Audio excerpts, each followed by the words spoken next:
Then they said to him, John's disciples, like the disciples of the Pharisees, frequently fast and pray, but your disciples eat and drink. Jesus said to them, You cannot make wedding guests fast while the bridegroom is with them. Can you? The days will come when the bridegroom will be taken away from them, and then they will fast in those days. He also told them a parable. No one tears a piece from a new garment and sews it on an old garment. Otherwise the new will be torn, and the piece from the new will not match the old. And no one puts new wine into old wineskins. Otherwise the new wine will burst the skins and will be spilled, and the skins will be destroyed.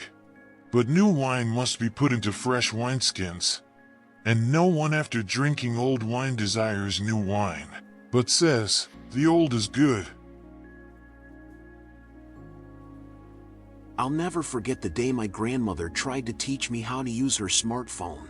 She'd been using the same flip phone for 15 years and was perfectly content with it, but her children insisted she needed to upgrade to stay connected with the family. As I watched her struggle with the touch screen, getting frustrated with every swipe and tap, she finally looked at me and said, Why can't they just make phones that work like phones? That moment taught me something profound about human nature and change. Sometimes we resist the new not because it's bad, but because we've grown comfortable with the old.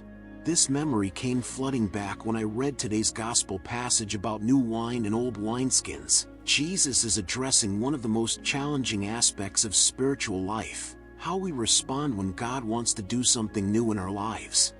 The scene begins with a criticism that sounds familiar to anyone who's ever been part of a religious community. The religious leaders are essentially saying, Jesus, your disciples aren't following the rules. John's disciples fast and pray like they're supposed to. The Pharisees' disciples do the same. But your guys? They're eating and drinking like it's a party. What's wrong with this picture? It's the age-old complaint.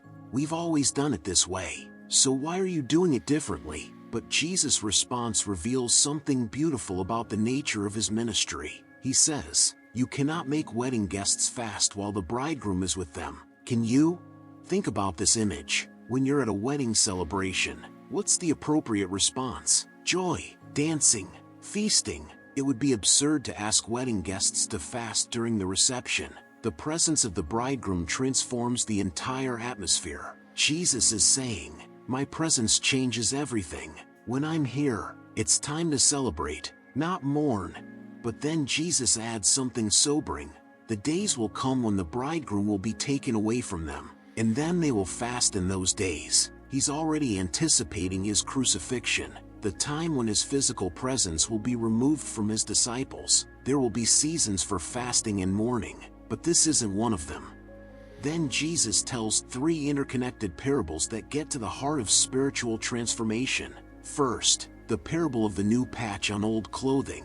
You don't tear a piece from a new garment to patch an old one because it will ruin both garments. The new piece will shrink differently, the colors won't match, and you'll end up with a worse situation than when you started.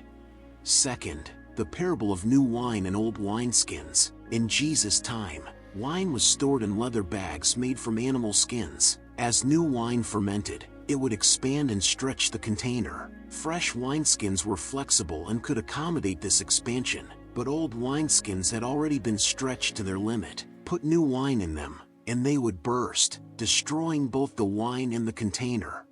These aren't just quaint agricultural illustrations, they're profound truths about spiritual life. Jesus is saying that his new covenant, his new way of relating to God, can't simply be patched onto the old religious system. It requires a complete transformation.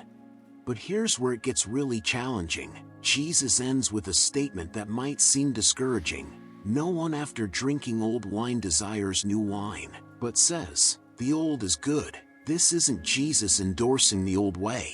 He's making an observation about human nature. People who are comfortable with the familiar often resist change, even when the change is better. Think about your own life. How many times has God tried to do something new in your heart, your relationships, your career, your ministry, and you've resisted because you preferred the familiar? Maybe it was a prompting to forgive someone who hurt you deeply, but you held onto the old resentment because it felt safer. Maybe it was a call to step into a new role or opportunity, but you stayed in your comfort zone because the old is good. The tragedy is that when we insist on old wineskins, we miss out on the new wine. When we try to patch our old ways of thinking with bits and pieces of Jesus' teaching, we end up with neither authentic faith nor genuine transformation. Here's the practical application. God is always doing something new. Isaiah 43 verse 19 says, "See, I am doing a new thing. Now it springs up. Do you not perceive it?" But to receive the new thing God wants to do, we often have to let go of the old thing we're clinging to.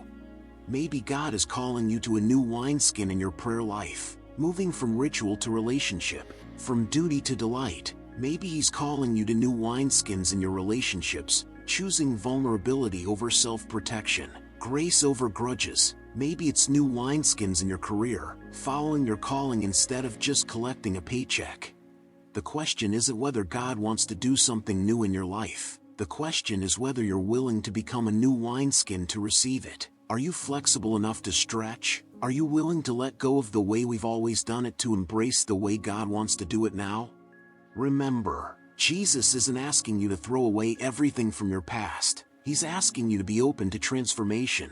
The bridegroom is here. The wedding feast is happening. Don't miss the celebration because you're too attached to the old wine.